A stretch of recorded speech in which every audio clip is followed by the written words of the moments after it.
жоба зерттеп жүрмін. Соған байланысты бір-екі сұрағым бар еді.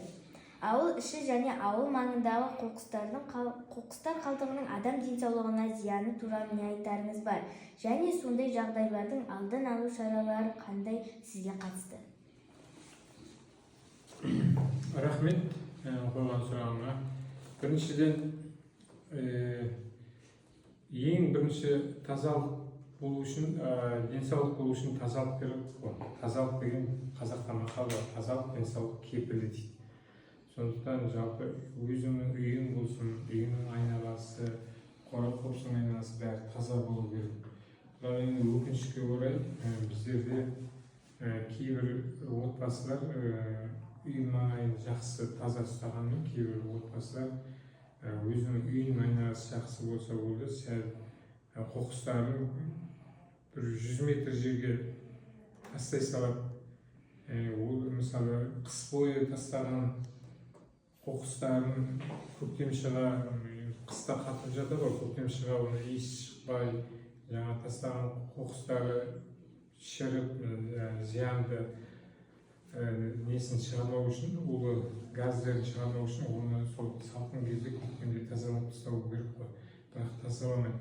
Соның залалы денсаулығы жоқ адамдарға әсер етеді. Мысалы, иісінен денсаулығында ақауы бар, демікпесі бар адамдардың демікпесі сақталады. Сондықтан қоқысты маңайынан өте алмайды. Жүретін жолдарына қоқысты төгіп тастайды.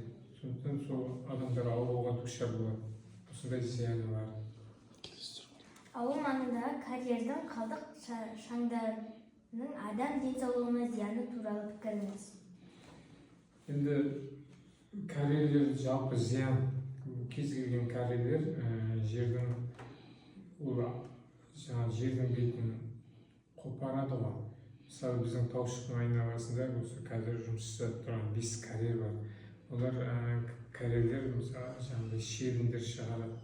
Шебіндерді шығару үшін бұлар тауларды жарады, жар тастарды. Жарған кезде сол жаңағы жарылғыш заттардың әсерінен тереңде жатқан жер асты шаңдар жердің бетіне шығады.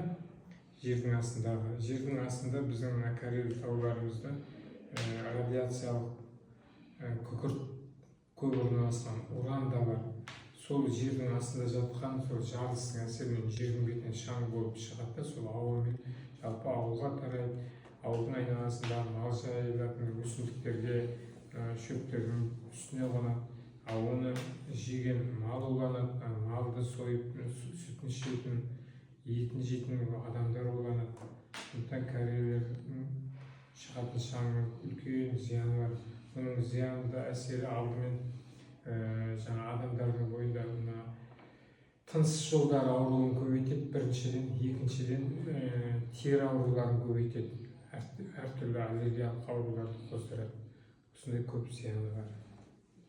Сол жағдайдың алдын алуға байланысты ойыңыз қандай?